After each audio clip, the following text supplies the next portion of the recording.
welcome to Happy Hour Holidays. I'm your host, Manny Fresh. We got our call, Sean Fabre. And in studio today, we got web developer, entrepreneur, owner, one of the owners of Funko Chases, Chris Ellis. How we doing, Chris? Good, man. How are you guys today? Pretty good, man. Feeling good, man. We're really happy to have you in here. And what we're going to be talking about today is we're going to be talking about this. We're going to be talking about PSA or graded cards or raw cards, how to make this into a business. And Chris and his partner have done a great job making this into another business that they have created. And it's very profitable if you know what to do. And how did you guys get into this whole trading cards? Because I know you guys were doing the Funkos and kind of doing the signatures with a lot of celebrities and stuff like that. And then all of a sudden, it was one of my favorites. I've been, collecting football cards since I was young. So this was something I was super interested in. Well, Dave's brother was always involved in it and a big time collector. And he always talked to us about, if you're going to sell collectibles, sell all kinds of collectibles, be a collectibles dealer and get involved. But truthfully, I think this was Dave's idea because of just ease when it came down to it. You've seen a Funko Pop. Everybody knows what these silly little things look like. And then when you get them autographed and you encase them in these hard plastic containers, shipping them and storing them is a lot of space, a lot of room. We've got about 500 signed back in there, taking up a 12 by 10 room. I've got like 700 of these taking up a shelf. So when it comes down to it, I mean, this is way less space. This is these are as collectible, if not more so nowadays than the Funko Pops are, just because Funko's gone through some issues with itself and its upper management. But the sports world is it's called Fan Addicts for a reason. The company knows what their people are like. Yeah. The people are fanatical when it comes to sports. You've got people that just watch, then you've got people that live for it. And they are the collectors of long-term memorabilia. Yeah. So this was just another way to go about that. And then watching one of the Netflix series with Goldfin, I think it was, is it Goldfin? Yeah. Yep. We're talking about upper $2 million for a triple logo LeBron card. Yep. So, it's crazy how high these cards, it's almost like playing the lottery. I mean, you buy a box and you could hit something big. Yep. And then there's a breakdown after that, right, Chris? Yeah. So it's like, It doesn't just go, hey, I got this card. What comes after? Hey, I cracked open this card. I got a good card. Now, what's your options? Well, you've got a lot. So yesterday, just for sake of being able to show it on here, I cracked a Series 2 box of Topps that just had hit the shelves not long ago. These are the 2024 baseball cards. You've got cards in there that are the very basic, simple, everyday card that are just your everyday card. These are cards that the kids would collect that would end up in the spokes of bicycles back in the day and all those kinds of things. In the collector world, What do we call them, Chris? The bases. They are bases, and honestly, what we call them in our office is usually trash. We've shred them up and used them to pack boxes of good cards. So, I'm not lying. It's terrible. But you can end up with thousands upon thousands of base cards, and for some people, that's what they want to collect. They're going to collect that simple base. They want the base set. They want one card of everybody in the entire set. Then you're going to have all the inserts that come in these things, which are going to be these types of cards here. You're going to have rookie inserts. You're going to have special inserts that are the 35th anniversaries or the this or the that, whatever those inserts happen to be. These are the stars of the MLB that they happen to do. You've got inserts that are actually, I didn't bring a PSA insert, but you're going to have all the different things that are put in there. Then you've got variations of the base cards. That's where you start to get into the more special stuff. So the variations are going to look like the base card. They're going to look just like that everyday 35th anniversary. This is a variation. Yep, there you go. So this is a variation on the base 35th anniversary that is just a silver kind of sparkly card, and it's got a name that Topps gives them. They all come up with these fun names. Then you go up to the next step up, which is going to be the green. These are then they're turned around and numbered. So this one is a number 64 of 99, meaning there's only 99 of this specific card ever made. Then we pulled out of that same box to 50. This one's a 35/50 of an all-star, Spencer Strider. He's actually a very good Atlanta Brave, having a good season this year. So that was probably, those two were the biggest hits in the box. When it comes to the numbers, Chris, what's the best number to have? Because I asked you when you first came in, it was like, all right, what's the best number to have? So numbers are kind of a strange thing. So the biggest number that people would want would be a jersey match. So hypothetically speaking, let's talk about CJ Stroud. Everybody knows this guy. Everybody's after this guy. What you'd be looking for in a numbered card on CJ Stroud is a number 7. You'd be looking specifically for his jersey number to match. So a 7 of 7 would be fantastic. A 7 of 10, a 7 of 15. Obviously, the higher number that are available, the less those are necessarily worth. But a jersey match is always worth more than just any other number. The others that tend to be ones that are looked after and gone after tend to be what's called bookends. The 1 or the 99 of 1 to 99. The ends, so to speak. The number 1 card, which I think that's what this one. No, there was one that. The Jokic card. Yeah. This one I pulled out of a select box of basketball, and it is a 1 to 99. It is number 1. So this is a bookend. This will go off for grading because it's a bookend. Simply, otherwise, if it was a normal 90 to 99, it would just be a card that we would sell raw. Gotcha. So I noticed that you don't have all these cards in sleeves. I do not. A lot of the base cards we're going to not sleeve up. A lot of even the variations and variants and things like that, cards of value, anything under about $10, we're going to leave out of sleeves. Because these things are called penny sleeves, these little plastic things. This is what you protect your sleeve, your stuff in, and they are exactly that. They cost about a penny to do. But a top loader, which is a harder plastic piece that is going to protect these things in a box much better, are about 10 cents, 11 cents a piece, depending on how you buy them nowadays. We buy them by the thousand, so they turn out closer to that 10-cent range.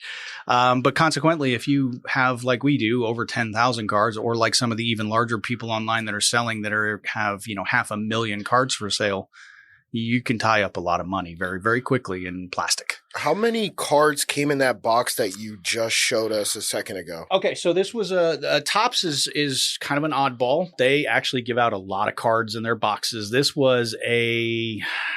had 24 packs of 20 cards, if I remember. 480 cards. 16 packs of 14 cards. So 224 cards. This was a $55 box. But Topps puts a lot of cards in their box.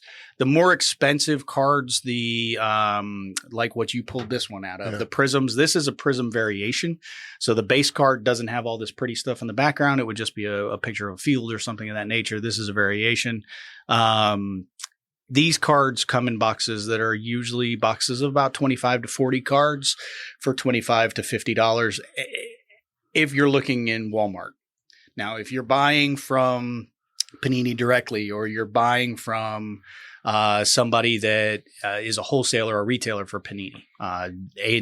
David Adams is a big card one online, but eBay's got thousands of these guys that sell the raw boxes. There's so many different boxes that you can buy. You've got hangers, you've got fat packs, you've got blaster boxes, you got mega boxes. All 4 of those are sold at your local Walmart, your local Target, your local sports store. If you can find them. If you can get there before the resellers. Then you go to hobby boxes. Hobby boxes tend to be the entry level that are sold either directly from the manufacturer or by the people that have a wholesale account with them. So as a retailer, we look to try and get our best bang for our buck. So a hobby box, for example, the newest cards to come out were the Optic Football, 2023 Optic Football. I gave you a couple of simple base cards out of that. I think you probably got a few you can show these guys while I'm talking. Yeah. So these just came out. The blaster boxes were released a little early at our local Walmarts. It was a mistake on their part, but that happens.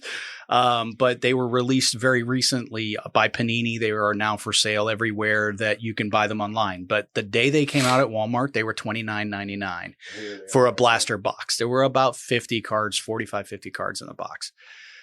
They were, like I said, $29.99 there, but they were gone so fast that now those boxes are being resold, sealed for $60 to $65 a box. That's a specific collector. That's a specific reseller. They don't care about breaking the boxes. They don't care about what's inside of them. They care about making a profit on the box itself. And that's a way to do it. There's definitely an option there. You got to strike while the iron's hot with that one, because the minute that they're out there or people have hit the big hits, the one of ones, the big heavy duty cards, it's not as exciting. And those prices of those boxes will drop straight off. You can walk into any Walmart in any state in this union and see clearance boxes of cards for $12. Those are old cards that have been there, but all the good stuff's already been found. So you're chasing nothing inside there. You're going to find a bunch of stuff that's not worth much. But when you get up into the hobby boxes, these are sold directly to wholesalers that have direct Panini accounts or have direct upper deck accounts, depending on what you're doing, or Tops accounts, depending if you're going with them. And they're going to those are going to be something that you have to get through one of them. None of the manufacturers of cards, including Fanatics, who is getting all the new NFL rights here in the next, I think, year, because Panini lost them. Oh, wow. What a coup that was. But anyway, even with them, they're not taking any new retail applications at all, not even standing brick and mortar stores. So if you were thinking about opening a collectibles shop and wanting to sell Panini products in your store, you would have to show them that you've had 5 to 10 years of selling their product already before they'd even consider you. And then you'd be in line behind several hundred to several thousand other applicants that are trying to get their wholesale license to buy. It's so is this I guess what I was asking when I asked how many cards were in that box. Yeah. Sorry. How much money are you going to make from that 264 cards? Yeah, that's okay. So I mean, you want to break even, right? You said $55. Yeah. So this is a $55 box. On average, how much would you make? I mean, you said that you only got 2 good cards. I got two bangers. Bangers. So here's the kick. We sell on eBay. So I scan a lot of cards that I wouldn't necessarily put in a retail environment, because we can scan them in using that Fuji scanner that I can provide you the link for so you can show. It scans upwards of 300 to 500 cards a minute, depending on the resolution and how fast you are at loading the machine. And it scans both sides of the cards. You guys have seen it work. You've seen it at work. So we'll sell a lot more cards than, say, a card shop would. A card shop is going to be nothing but these slabs. Yeah. They're going to have nothing but good stuff that they can make decent money on that is worthwhile. Me, on the other hand, I've got 10,000 cards listed. We can sell. I'll sell anything. Well, let's get back on track, though, right? Okay, so you put the 264 cards through the Fuji scanner, right? And on average, you're probably looking at making a couple thousand, a couple hundred, tens of dollars. I wouldn't even say in it's terms that of much. profit. In terms of profit. So the base cards, like these 2 bangers you got, how much are those worth? Well, I didn't look them up yet because I honestly just got these yesterday and I haven't had a chance to. But the Spencer Strider to 50. This is a 35th anniversary card. It is number 35 of the set. So it's a number match as far as that goes. He doesn't have his number on the front of the card, so I don't know what number he wears. I would love it if it was 35. That would just be fantastic because it would be a triple hit. But so this card raw is probably a $15 to $50 card, just as a wide range. Now, when you say raw, what do you mean by raw? Just like this. So packaged up in a top loader and sold just the way it is. Where you go from raw is into this different type of loader, which this is a card saver. This is what you send them to PSA or CSG or any of the other companies that you want to use for your grading. We recommend PSA simply based on, as far as sports cards, they are the most recognized and they're the highest reputation as far as in the buyer's world. So the PSA is a grader. It is a grader. They are a grader. So they have all kinds of different accounts you can set up with them, and we'll go over that here in a minute. But so you would put it in one of these, and it would come back in one of these. These are sealed. They are protected as well as anything. I've had to crack these things open, and I can tell you it takes a pair of tile cutters and 2 screwdrivers, and you got to be really careful not to damage the card getting it out. But we had two that were graded that were mislabeled. And rather than sending them back, we just decided to crack them and sell them raw. It wasn't worth the time waiting. So having to get in and crack those things is a nightmare. Yeah. But with the grading, that's where those come back. So if I graded these two cards and they came back Gem Mint 10s, the best cards that they could possibly be. These are probably somewhere between, I'd say about $100 to $150 on that one. This one's numbered to 99. No jersey match, no anything crazy like that, unless the guy worked. Nope, 64 out of 44. Probably 40, maybe $50 because he's not.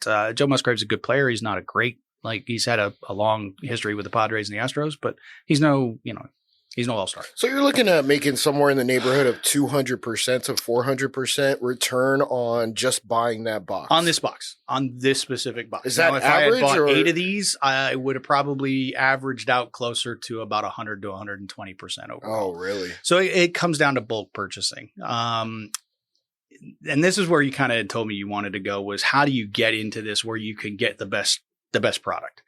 So the best way to buy these is by the case, not by the box. So if you go to Walmart, you're going to find them on the shelf. They're in the boxes. They've already been broken out of cases. They were never in their cases even when they got to Walmart. They've been opened up and shuffled around by the distributor that distributes them.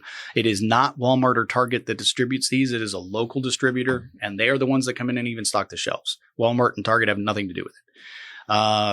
So those cases are already broken. So the best way to get cards, especially the more expensive, more collectible cards, is to get the case, the whole case, sealed from Panini, from Upper Deck, from Topps. The reason you do that is you have these things called case hits. Case hits are exactly what they sound like.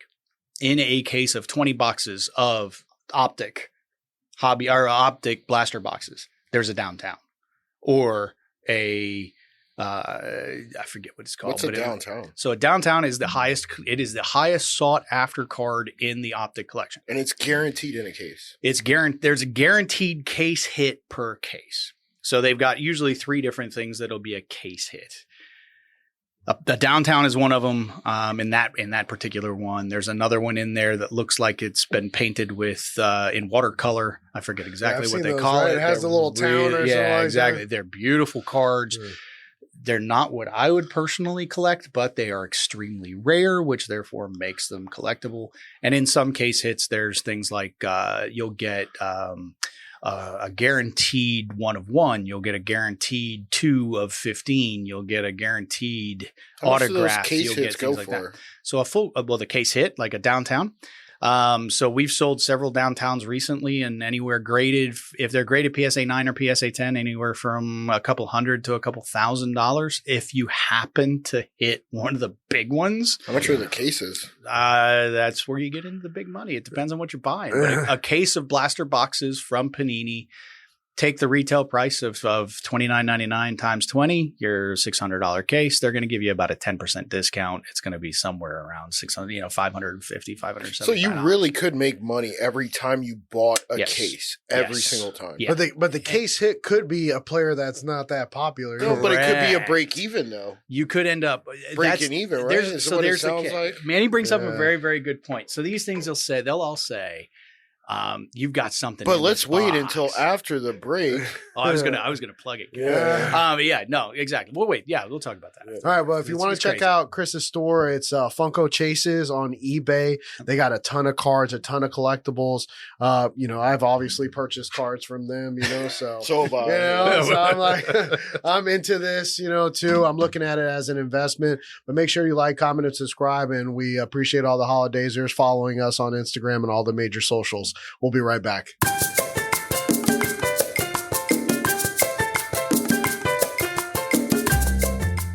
All right, guys, and we're back with Happy Hour Holidays here, talking about the card trading collectible industry, where you were getting a sneak peek in how to be successful in this industry. And then you brought up right before the break, what if they're not good?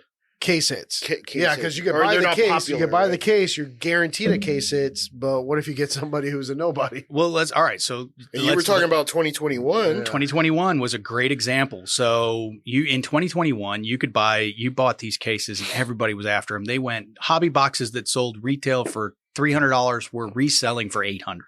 But there were 4 good quarterbacks drafted early in that draft that all were having good years by the time these cards came out. Everybody looked pretty promising.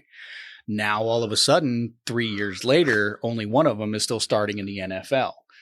And that's Trevor Lawrence. And that's Trevor Lawrence. And he just signed a long contract, but he's still just kind of an above average quarterback. Yeah. He's not Didn't he what almost go to the everybody's. Super Bowl?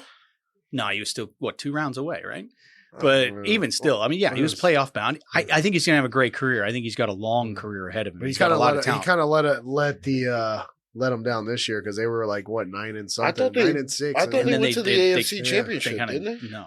I think it was the NFC divisional. It was No, the they went Ravens. divisional. Yeah, it was Ravens and Kansas City in the Yeah, it was Yeah. Ravens and Kansas City, but before that, Jacksonville. Well, it wasn't even Trevor Lawrence's fault. That Agnew, he fumbled right at the 1 yard line, and that would have given him the go ahead touchdown. Anyway, you get back to so if you get a bad case hit. Yeah, there's always that possibility. So that's kind of the point. All right. So if you go to the Don Russ, which is the same as the Optic collection, the full card set of these is 400 cards, meaning that there's 400 players that have a card in that box, in that set. There's money downtowns of every one of those. Yeah. There's a 1 of 1 of every one of those. So if you hit a 1 of 1 CJ Stroud out of this last year, Then you're happy. you were on $1 million hunt. yeah. Especially if it was a 1 of 1 craziness. Like if it was a 1 of 1 downtown auto, something stupid like that, there were companies out there paying $500,000 for those cards. There was a hit with Wemby coming out of the basketball series that came out when Prisms hit. There was a 1 of 1 black Prism autograph of Wembanyama. So there was literally going to be 1 card ever made. DA Card World, which is David Adams, had a $1 million bounty on it. So if you found it and offered it to them, $1 million. What company? In your hand. David Adams Card World. They're one of these online retailers of these products. And they just wanted the card. They pay $1 million. They would pay $1 million because they knew they could take it to Sotheby's and turn around and turn it into probably $1.5 million. Who was the player? Wembanyama. Fuck is Wembanyama? Oh my God, where have you been? Only the best number 1 pick out of the NBA draft. Oh, it's in basketball. a long time. Yeah. He's this guy right here. Yeah. And your listeners all probably know who he is and are thinking that you're kind of not in contact with the world anymore. I don't like basketball or baseball. I'm not a big basketball fan myself, but you watch this guy's highlights and it actually makes you want to watch basketball. It's ridiculous. The guy was getting triple doubles where, normally a triple double in the basketball world is more than 10 points, more than 10 assists, and more than 10 rebounds. This guy was getting them with more than 10 points, more than 10 rebounds, and more than 10 blocks. Wow. He's huge. He's 7'4". He's fast on his feet. He's ridiculously talented. And I just wish the best for the kid. Where do they announce these bounties at? So on their websites, right on their websites. So anyway, getting back to Manny's question about the bad case hit. So if you've got a 1 in 400 chance, you could hit the Wemby. You could hit the CJ Stroud, or you could hit Mark Brunell from because he has a card in the Optic series. You could hit. Mark Brunell is no longer in the NFL. I understand, Yeah, but there's Keyshawn Johnson right here. There's 50 to 75 retirees in there. Really? Now there's Dan Marino. There's some really nice ones. But I was cataloging my cards this morning, and I cataloged a Mark Brunell. You could hit a Mark Brunell 1 of 1, and you've got a $25 card. Congratulations on your case hit. So I mean, there is some danger. I mean, don't get me wrong. This is not. So this is just like stocks or bonds. You're saying 1 out of 400, right? 1 out of 400. What happens if you buy 400 cases? You're rich. Yeah, you're right. Well, no, you're saying, what is it? That's blaster boxes, bro. Now you talk cases of the actual things that have the nice hits in them, the big downtown, the big hits in them, where it's more 300,000, right? I'm not talking the high end. Yeah, I'm talking like the hobby boxes. Let's say you buy the hobby boxes. It's got 5 autos. It's got a series, probably 15 numbered cards per box, things like that. And there's now 20 of those in a case. Those are $7,000 boxes. What? Those are $7,000 cases. Holy so shit. That's how much they retail cases. for. That's how much you have to pay to get that case. Wow. Now there's the ones Manny's talking about, which I've shown him in his dreaming world, because we've had this conversation. If you want to collect this stuff, Or if you want to get into reselling this stuff, you have to choose what level you want to be at. Because let's face it, like anything else out there in the world, you can be a Kia dealer or you can be a Maybach dealer. The fact is you can buy the Kia of cards and resell decent products that a lot of people want. And make a good living. Or you can, but you're going to sell 100,000. Well, yeah, because you're going to sell 100,000 of them a year at a dollar profit. Or you could buy the $15,000 to $25,000 box of cards that has 5 cards in it, and you can resell each one of those for a $10,000 profit, or a $5,000 to $10,000 profit, and sell fewer things, but invest about the same amount of money. It's just in where you want to put your risk. Do you guys want to pull together 33 each and buy one of these boxes? I'll go ahead and keep selling Kias. Yeah. I like the Kia game. I'm starting to get into a little like Honda Toyota.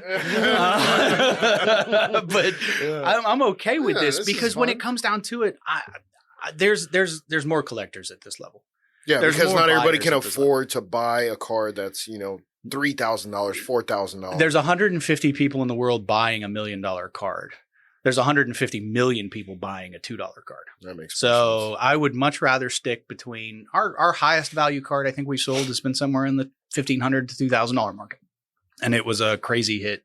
This one was what, 1,000? That one was $750. $750. So what's the most expensive card you got on the table? The one Manny handed me. So that's the $750. This the CJ Stroud variation silver variation, which was a huge hit at the time, pulled out of a $50 box. So that's again kind of that point. Let's say you can hit this. Yeah. The only way to also get a PSA 10. Yeah. You can also hit Mark Brunell. So no offense, Mark, the if you're only listening. way for that card to raise in value currently, right now, as it stands, is for CJ Stroud to sign it.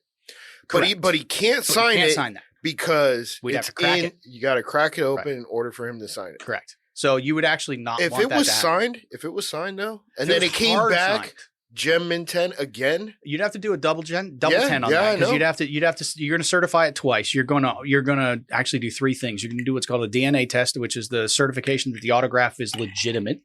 Then you're going to grade the autograph as to the quality of the autograph compared to his other autographs on the world. Then you're going to grade the card. They grade the autograph. Yes. So you can send in a card and the buyer beware. This is one thing I will say very, very quickly, buyer beware. If you are buying cards online and you are buying anything from a grading company, there are multiple ways to grade cards. You can grade the card and authenticate the autograph. Therefore, the autograph is said, yes, this is a true autograph and this is a Gem Mint 10 card. That does not mean that is a Gem Mint 10 autograph. You can also get a card that was sent in with an autograph on it and they just grade the autograph and it comes back a Gem Mint 10 autograph. But if you don't look real closely and see that there's not 2 10s on there, you might be thinking that the card's a 10 and the card could be a 6 with a good autograph on it. Oh, shit. So you got to be really, really careful. But yes, you can. So if you get a physical in-person autograph that wasn't done by the manufacturer, because those are certified by the manufacturer if they come that way. Yeah, yeah. But if you're at a baseball game and you get Ellie De La Cruz to come over and sign your card, hold on to it for life because the kid's going to be an all-star for the rest of his life and he's going to retire and he's going to go right to the Hall of Fame. First ballot. Promise. He's a rookie this year. Still going to be a first ballot Hall of Famer. Kid's a shortstop throwing 107 miles an hour at first base. Wow. In April, he had 8 home runs and 18 stolen bases. Wow. He is ridiculous. 6'5", 200 pounds. 6'5", 200 pound shortstop. Jeez. He's ridiculous. This kid is built for baseball. So you got a 10-10. So if you got, and let's call the one that you showed him that was $750. Sure. Let's call that a 10-10. Autograph was a 10. Card is a 10 again. Signed. How much could that card go for? That was probably a $10,000 card. Damn, really? Yeah. The autograph, especially with CJ Stroud, because what's up, CJ? Come sign this card. Here's the thing: CJ Stroud didn't enter into an agreement to sign cards with Panini when they first released cards. No, but like if Manny saw him, if Manny saw him, right? Yeah. That's a different story. Yeah. But that would actually be worth even more, simply based on there aren't any. Because that card when it came out there weren't there may or may not have been. Because he did not. Because he didn't sign early. He didn't come into that the old NIL agreements in college, but the professional agreements are with these companies. He was one of the latest to sign an agreement. So his whole first batch of cards, there were no autographs available. Wow. So that was, and also signing the case won't do anything. It won't do anything because they're not going to certify it. You can't encase the case. Yeah, you can't encase the case. I mean, can you though? You probably could. I mean, you could. I don't know the PSA would do it. Yeah, and therefore you're certifying an uncertified. Plus, I mean, all he signed was the case, not the card. Jimmy grabs the card and goes, "Oh shit, I bent it all up." Yeah, no, you'd have to literally put it on the table and say, "Sign carefully." And so, I mean, just to give you an idea on how this can go, it can go very, very badly. So there was a gentleman not that long ago here in the last few months that is suing Tom Brady. He had a football from one of the Super Bowls. I don't remember exactly which one, from New England. He had the entire team that was on the field that day sign it so far. And the only one he was lacking was Tom's. And he showed up at an event where Tom was signing autographs, charging money and signing autographs. And this Tom apparently didn't take his time with the autograph. And it came out looking like a blob of crap. And he then ruined this guy's multi-$1,000 article of memorabilia. So multi-million. Well, I wouldn't tens of thousands. I wouldn't even begin to guess on that because I mean you're talking about some greats in football. I mean, I remember they were on those teams. I remember watching Sandlot, and the neighbor James Earl Jones. He had a baseball signed by Babe Ruth and everybody in that Yankee ball club. Yep, didn't ruin that value. It didn't. It's but also a movie. If you couldn't read the signature, or if the grading company is going to grade that after the fact, because he's not going to send it in for grading after every autograph. He's going to send it in for grading after it's done. As long as he has a video of Tom doing it. Doesn't matter. It's verified. But they're going to grade the autograph and it's going to come back like a 4 based on his other autographs that are in the world. And now you've taken what may be a $50,000 or $100,000 item and you've devalued it significantly because it's one of his worst autographs. What if Tom's signature was never on there then? That's kind of. Would the ball still be worth the same or less? No, it would be worth it would. That's a good question, and that's probably the question the court's going to argue back and forth. Because it's like, well, if Tom didn't sign it, is it worth more than now that it's signed by Tom? Did he signed it? Did he devalue it? Yeah, I don't know if he devalued it, bro. Because Tom Brady's just autograph period on a Super Bowl football has got to be worth more than if his name was left off. Imagine having everybody on the Chicago Bulls team. And then, you have a basketball. It was 98, MJ's last final. Everybody signed it. MJ didn't sign it. And then, boom, what? You're telling me that basketball is going to be worth more than if MJ signed it and fucked up his signature? It's possible. I think having MJ's signature on there is what completes the collectible. Now, I'm not a collectibles expert. I'm not either when it comes down to that part of it, and I'm no lawyer. So when it comes down, I know the guy's suing. He's very upset because much is he suing for? I think a couple $100,000, just trying to get the money back out of it. That he feels he's losing by the devaluing the overall. But and there's I'm sure some spite money there, and of course the lawyers get their whatever percentage. So they're $400 an hour. Well, I mean it's going to be a settlement. It would be a damages suit, so it'd be like an auto accident. So it's going to be a percentage of the total plus fees. But yeah, I mean same idea. They're going to get a big chunk of it. And Chris, the PSA is. Now, when it comes to autographs, I mean, PSA, when you say, hey, they're really good at obviously grading the cards, as far as signatures, what company would you go with as far as number one? So it depends on the product, but if you're certifying autographs on sports memorabilia, PSA still hands down is the best one out there. Gotcha. And that goes with whether you had it signed live in person or whether you had it signed, or whether it's signed from the manufacturer. The reason I say that is PSA has probably been doing the business the longest. They are the largest company. Therefore, they have the largest database of information and certification information, and they catch the foul actors. They've started real recently. PSA just announced, actually, I think yesterday or the day before, that they're going to now start providing notes of why they graded the card the way it is when you get your grades back. I think that's a good idea. So they used to do it. Then they stopped because I think they were getting a lot of blowback. But now people are like, no, we need to know because you need to make us better at collecting because I don't want to send you things that aren't worth grading. You don't want to send a card if it's, and they use laser measurement tools, and they use micrometers that they're going down and looking at these things with, microscopes that they're looking at these cards with. If you ever want to just really go down a rabbit hole of boredom and science, So if you're look up some of the PSA videos on how they actually go through their grading process on YouTube, right? It's ridiculous. Damn, I got to do that. It is ridiculous how much effort they put into them. And then their encasement process, they just revamped and redid. And now these things are sonically sealed and even better than they used to be. Man, I always figured like if you're getting it straight from, if you get a case, shouldn't they all be 10s? They should, but no, 100% not, simply based on centering. So this is still a printed material. So do you have a 9 there? No, I don't. But these are 10s. You don't buy 9s, so I don't. You don't have one. But I'm sure I could find a off center one here, but you're probably not going to see it close up enough. But this is a Gem Mint 10. So if you see the red, this one's easy because it's red, white, and blue. So you can see the spacing around the edges of that is all pretty uniform, and they have to be pretty on center. That's a pretty badass card, right? So they got to be pretty on center to be a Gem Mint 10. A Mint 9, which is still considered mint in the world of collectibles. Is there a Mint 10? The Gem Mint 10, Mint 9, Mint near Mint 8 is how it goes down. Okay. So if you and that's where that other is going to make us better. You're going to look at a card and, my naked eye, I say that card's relatively well centered, but actually it's not. Top to bottom, it's off. If you take a look at it, you'll see top to bottom. This is a base card, right? That's a base card. Yeah. There's much less space at the bottom of the card than there is at the top of the card. God, and that is one, right? But that's a card that would come back as a 9. I can see it though. That's a card that would come back as a 9 100% of the time. Maybe even an 8 if they find something else wrong. But so you wouldn't get that card graded. I wouldn't get that card graded. I know enough now to not get that card graded. So that's where buying raw is a little. So if you're a collector like you guys are, what do you buy?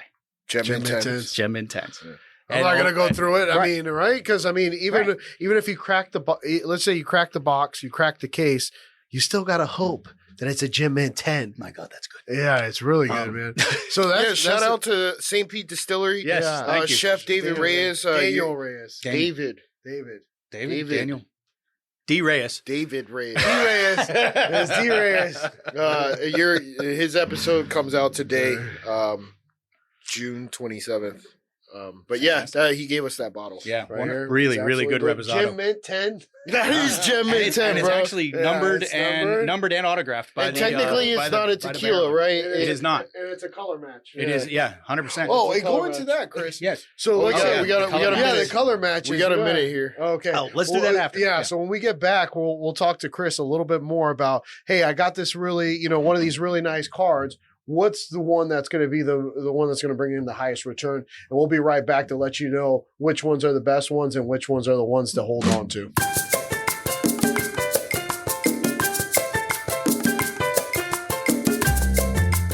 And we're back to Happy Hour Holidays. Your Italian knows, telling you the real shit that's going on in the world. We were talking about my poor ancestors are rolling over in their graves.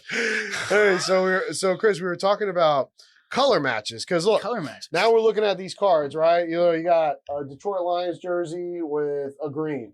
How do you get the best? Once you hit that banger, how do you get the best banger out of all that? I mean, does it have to do with colors? It has to do with the collector. Yeah. So things that are appealing to the eye are always going to be things that are going to be collected heavily, because if you're going to display them like you are planning to do with your Tom Brady, it's a beautiful card. You want them to pop. So this is an example of a red, white, and blue prism. So just kind of a simple prism from last year. They've been doing the red, white, and blue for a lot of years. But this is Tank Dell from 2023, his rookie card. But it's in the Houston's red uniform with the blue accents. So it actually comes up as what's called a color match. So the uniform matches the colors of the card. Those tend to be visually appealing, and therefore they're looked at with a little more I don't know, a little more value. Yeah. I wouldn't say they're necessarily more valuable because they aren't. They aren't any more valuable than any other red, white, and blue for the same level player or same anything else. Because when I look at this However, pink one, you know, right. with the blue, I mean, this is an appealing card. Stunning card. And it's for sale. And it's rare. The biggest thing that comes down to making a card valuable is rarity. So, and you and I've had this discussion, Manny. I told you can be one of 5 collectors. Yeah. You know, you can be the collector like us, where you buy everything, you collect it all, and you just see what you get, and you have a good time, and you do your thing. You can be a collector that spends a god awful amount of money and buys $10,000 to $50,000 cards and has a collection worth $1 million. And you can be everybody in between. And there's cards out there for every level. I mean, the millionaires that want to collect baseball cards can collect $1 million baseball cards. There's plenty of auctions that have gone in the last 6 months of some of the best guys from back in the 20s and 30s and 40s, the early days of baseball, that have sold cards for over $1 million plus. And those are PSA 3s, 2s, and 4s. I mean, they're not, but because they're 100 years old. And now going back to the color matches, but let's think about this. Now we're opening up a new box of, let's say, 2021, 2022. And let's say you get a Lawrence Taylor, a Dan Marino, but of this, of this year, the 2021. Sure. Is that going to be more valuable now? Or obviously, is it going to be more valuable in 1983 or 1984 when he came out? Way more valuable as a rookie card. The reprints are exactly what they are. You showed the Keyshawn Johnson a little while ago. When it comes down to it, a Keyshawn Johnson, rookie card from his first years out would be worth way more money. His live card from the year where they won the Super Bowl, back in whatever the hell it was, 2008, was 2002. it? 2002. Oh my God, I'm so old. When he was more popular and had a great year and those kinds of things. But the first year a card comes out, the rookie cards are definitely the chase when it comes down to it, because there's only 1 year of them. They can reprint Yogi Berra on a card for the next 150 years. The only ones that are really going to be worth any big amounts of money are going to be rookies. Yeah. And that goes with anything, baseball, softball, or baseball, hockey. It doesn't matter. I mean, like we were talking, there's even, a golfer's first year, a rookie, and they do rookie card the golfers. A rookie Tiger Woods is worth a ton of fucking money. What about like a reprint of, say, Michael Jordan for the 23rd anniversary, and you got 23 out of 23 numbered? Again, that comes down to that whole thing I was just talking about with rarity. If you cards that are rare are worth a good deal of money. I have a Babe Ruth in there that's a reprint of one of his cigarette cards from way back in the day, and it's numbered to 25, I think, and it's worth a couple $100. But that's an iconic player in a limited reprint. So those are gonna, anything that you get with that is always going to be worth more money, but not as much as a rookie card would be. I mean, obviously Jordan's rookie cards go for thousands upon thousands of dollars if they're in good shape. Then can you clarify what a rookie card is? Okay. So a rookie card, it depends on the sport. In football, let's call it football. Yeah. In football, a rookie card is the year that the person starts in the NFL, right? They don't have to draft. be in their college uniform, right? No, in fact, actually, which one is more valuable? They can be. So I brought that for an exact example. The Bryce Young. I do. I have right there. So I have the Bryce Young. This is, and I've got a regular Bryce Young. This is the Prism collegiate set. And he's in his Alabama He's in his Bama gear. This is obviously a highly desired card by Alabama fans. Now it's a reasonably desired card by NFL fans, but not as much as the professional uniforms. The collegiate uniforms almost never are worth as much money. And this is a PSA 10 Bryce Young. Hopefully he has a great year this year, but this is just a base Prism, so it's nothing too fancy. But I thought that, you know what? It's a nice card. It's a good hit. I'm going to case it. I'm going to make sure it's protected because 7 or 8 years from now, it might be worth a decent amount of money. We sell a lot of collegiate uniforms to the states where the players came from. You will see the labels. We'll see the mailing labels, of course, when we're sending them all out by eBay. So we kind of see where things go. And a lot of things go in the state where the team was, but then a lot of them go out of state to other places. Travel. People have grown up and moved all over the country and so forth. But when it comes to the collegiate uniforms, they tend to be going back to the home state. So essentially a rookie card is just the rookie year for an NFL player, Correct. just the rookie year in which is their first year. Their draft year. Their draft year. Yeah. So this is a 2023 Bryce Young college. It does have the RC. This is considered a professional rookie card, an NFL rookie card. Then he's got the prisms that would have come out, and all the other cards for that matter. Those will go for more. They will go for a little bit more money, correct? Because they have a wider audience, correct, other than just whoever likes Alabama, I guess. Well, I mean, Alabama's got a huge audience of its own, probably even more so than the Carolina Panthers do. But still, there are, when it comes to the collectability, most people are collecting NFL. Most people are collecting NHL, not AHL. Most people are collecting, the big sports. Everything's got a card. I promise you, if you want to collect it, it's out there. Do porn stars have cards? Yes. 100%. Wow, that was a quick yes. 100%. I represent one, so I can say that for fact. Do you really? Yeah. Dennis Jameson has been a client of the guy that I work for that does the cons and stuff like that. So I've worked with. Oh, okay. You're talking about the conventions. Yeah. Yeah, but you're not like her agent. No. Well, she doesn't do that anymore. She's got professional booking agents. She does speaking tours all over the country. It's brilliant. Yes, there are porn star cards. We were talking about golf. There's wrestling. There's racing. There's soccer. If there's a sport out there, you might be hard pressed to find cricket cards outside of India, but there's probably cricket cards. But of all the sports, what would you say? Soccer. Well, what would you say brings the most value? Because I have seen, with these. Huh? Yeah, it's not soccer. Soccer has the most fans in the entire planet. Yeah, definitely the most popular sport. Maybe in the most entire viewed, planet. but absolutely. But collected. As far as collected, starting when? Because I would say recently. Yeah, let's just say today. NFL, right? NFL. I would say if you go over the life of like collectibles and cards, I would say baseball would have to have the lead because they've been making them for a lot longer. Yeah. I mean, cigarette companies put cards in the cigarette packs in the 20s. Yeah. So, this has been a long, long time. So I would say overall, baseball's probably had a higher production level. But there's obviously there's a lot more players too. Yeah. So, but as far as within the last couple of years, I would say the NFL's probably got the lock on the market as to the highest value. Have you looked into soccer cards at all? Have. Yeah. International prices that no, we looked at we did not because we don't ship internationally too much, just simply because the shipping tends to put us in a position where we're not, it doesn't help anybody. We did sell a bunch of hockey cards to Canada, to the Canadian, but that's again, continental America. Yes, that's like you said. But no, when we were looking at soccer cards and the potential was actually, we were looking specifically this year, and we were looking to get the Messi cards out of Miami. So, and then again, same thing in basketball. I don't have very many NBA cards, but I'll buy every box that I can buy that gives me a potential at a decent Wemby, because they're worth a god awful amount of money because he's a fantastic player and he won Rookie of the Year. Should have won Defenseman of the Year. I don't know anything about basketball. Who did end up winning?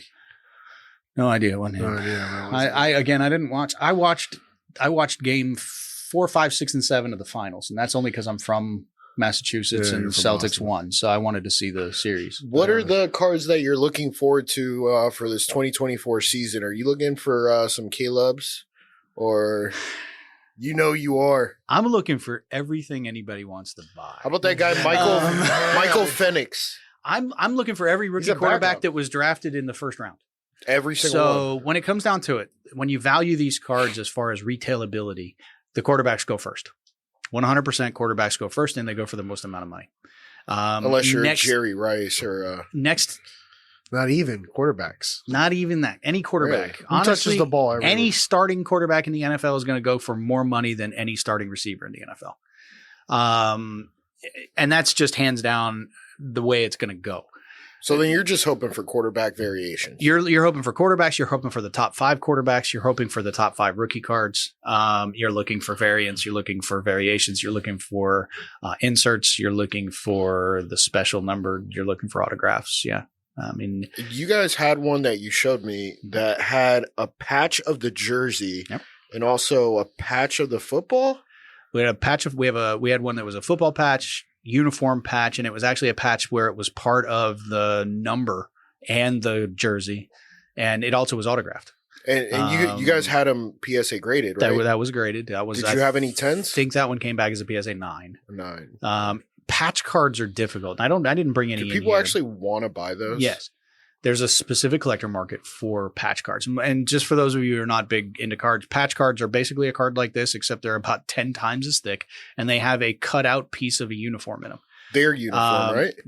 Game worn, right? Not in NFL. So in the lower end, normal cards that you're buying at the store and the patches you're getting in there, they are just off of any jersey that, yes, it had to be a team jersey. It technically had to have been in that player's possession at some point. It is not game worn. The only ones that do it in the general cards as far as game worn that I'm aware of, you can find them in Topps, you can find them in Bowman on baseball, and the upper deck hockey cards are all game worn. So all the hockey cards come out with game worn. Basketball too, right? Sometimes not. Talk about the triple logo one. Yeah. So, all right. So, yeah, that's the other piece on patch cards. So, patch cards have a very different thing. So, you can get a patch of the uniform where it's just a swatch of cloth, and it'll be just one piece, one color of a swatch of cloth. You can get, like, I got one for Aaron Judge last year, and it had one of the pinstripes in it. Well, all right, that's a little nicer because it's a pinstripe, and it's, they're known for wearing their pinstripes. So that was a little nicer. Then you can get patch cards that are some of the more nicer, more expensive cards that'll have multiple colors of the uniform. So they'll have cut that patch from a place where there's multiple colors on it. The best patches out there are ones that have either a cutout or the full lettering from the guy's name, or from the logo itself, like from the Bengal or from the Jacksonville Jaguar, a piece of the Jaguar, or then the most sought after, which there can only be a couple of because they just don't have that many, is the one with the NFL patch on it. Ooh, so that itty bitty little NFL patch that's over on their corner thing that's only about the size of a quarter, that they cut out completely, and it goes into a usually 1 of 1 or sometimes a 1 of 15. And those usually are very expensive, very, very, very expensive cards.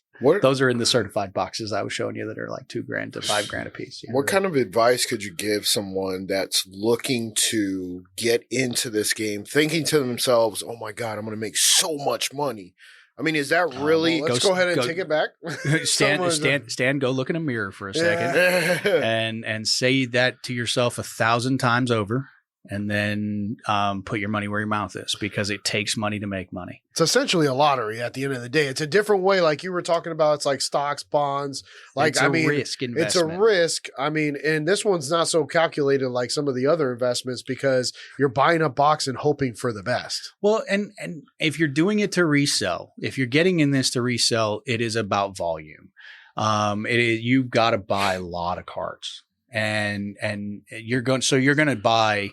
We've got probably $30,000 worth of stuff back there invested between myself and Dave. Not his brother, completely different story. That's god awful amount of money back there. But when it comes down to it, if you're getting into it, you got to spend money to make money. I mean, this is every business in the world. You got to spend money to make money. The more you're willing to put up front, the higher quality product you're going to get. Like we talked about the Kia versus the Maybach, you got the choice between, do you want to try and make a lot of money per card, or do you want to try and make a lot of money by, selling a lot of cards? It's a lot more work to do a lot of cards, but it's a lot easier.